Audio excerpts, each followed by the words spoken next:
Welcome to an as yet unspecified Tweedy channel video. I'm not really quite sure whether this is a better fit for English sparkling with Tweedy or Burgundy with Tweedy. Long-suffering viewers who've been following this nonsense for some time may remember I originally just had a much broader channel called Wine with Tweedy, but I never felt that really worked, and I sort of, most of the time I was drinking Burgundy, some of the time I was drinking English sparkling, and then sometimes there was a sort of miscellany. Outside of doing these videos, without a doubt, the vast majority of wine I drink is either Burgundy or English sparkling, and I know that sounds weirdly specific, but that really is all I'm into most of the time. The one small exception, well, there are a couple of small exceptions, but one small exception is I've been keeping an eye on what's happening in still English wine for some time. I don't really think right now it's something that can be taken very seriously on the world stage, and I don't think Burgundy, for example, needs to be worried about England sort of stealing their free lunches or whatever the phrase is. This is a wine I have featured before on some predecessor of possibly this channel. It is Gusbourne's 2020. So this is a still English red from Kent. I've featured other sparkling wines from Gusbourne on English Sparkling with Tweedy.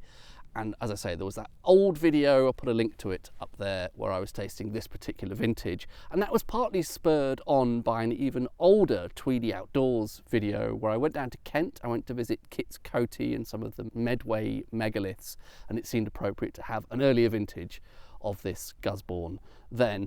That one, when I was at the Medway megaliths, was the 2018 vintage. So I think I had that in, was that May or something of 2023? It was just under 5 years old. And it had suddenly transformed into something really quite drinkable. When I'd tried that vintage a couple of years earlier, perhaps, it had been okay, interesting, but not a patch on decent Burgundy.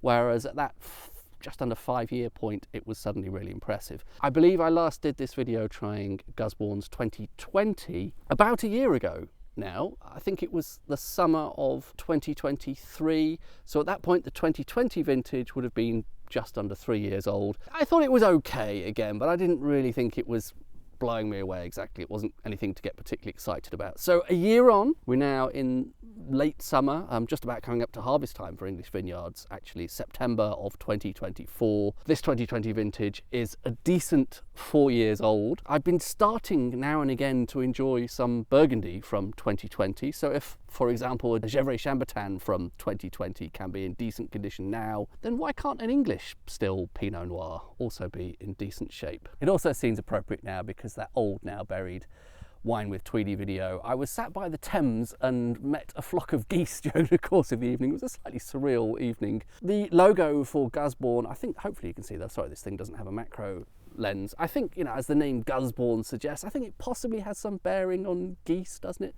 And this week I was in Leadenhall Market filming a video that included talk of Old Tom, a character of the early 19th century who happened to be a goose. These things clearly go hand in hand somehow, geese and Gusbourne. It's one of those composite corks. It's a Diam. And what number does it have on it? Wow, it's only got a 3 on it. So you probably can't see that particularly well. I was having a conversation with somebody in the comments just the other day about this. The little number after the word Diam there is the number of years that these corks are guaranteed for. So the fact that they've gone for a Diam 3 suggests that they're probably not really expecting this wine to be aged particularly long. If the cork had failed or given up or disintegrated at this point, the winemaker wouldn't be able to claim back on that warranty to Diam. Sort of suggests, as I say, they're not really expecting this wine to be aged that much. But that 2018, probably with the same Diam cork at just under 5 years old, was suddenly quite magical.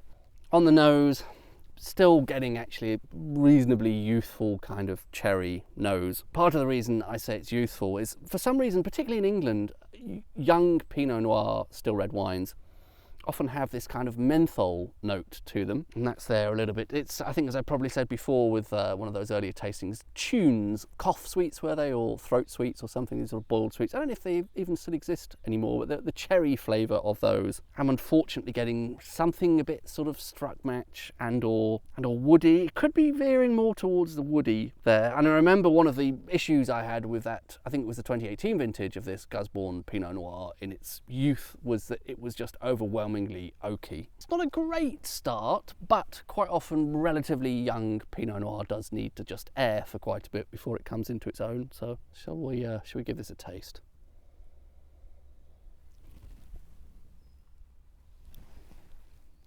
Okay, so on the palate, the fruit character is relatively light, and it is a bit tannic, and again a bit woody there. Quite a hit of peppery tannin there, which I'm really getting at the sort of back of my mouth, particularly after a few minutes of swilling and airing. The nose has softened a tiny bit. There's maybe a subtle floral hint in there, and the cherry character is a little bit more present, a bit sort of fresher and lighter, but there's still a fair amount of that wood and or struck match note in there. Yeah, on the palate, it's not really quite coming together. It's a bit astringent, actually, tiny bit astringent. There is some fruit character there, but it's getting a little bit lost in that astringency, that tannic finish, quite peppery, the woodiness, perhaps slight smoky hints as well. Well, that's a bit sad. Perhaps I'll come back to this later on this evening or something, and a bit of airing might suddenly transform it. But I'm pretty sure this hasn't got over that sort of magic lump. That's weird, doesn't it? There was a sort of magical transition that happened to the 2018, presumably somewhere between 4 and 5 years old. I think it was just great straight out of the bottle. It wasn't even something that had to sort of decant and hang around for ages to come into its own. I don't think this 2020 is there yet. I bought a case of 6 of these. At the point at which I picked this off the shelves, there was this and 2 other bottles left. So I have 2 bottles remaining. I can't help but think if I try them once a year, probably the very final bottle will actually be really nice and drinkable, but still not quite there now. And maybe there was something magical about that 2018. I mean, there certainly was something magical about 2018. It's a vintage, huge yield, very sunny, very ripe fruit, a lot of things going really well there. But I think 2020 was a relatively warm year. Certainly the spring of 2020 was quite hot. Oh well, bit of a disappointment, but perhaps what did I expect? I don't know. Cheers.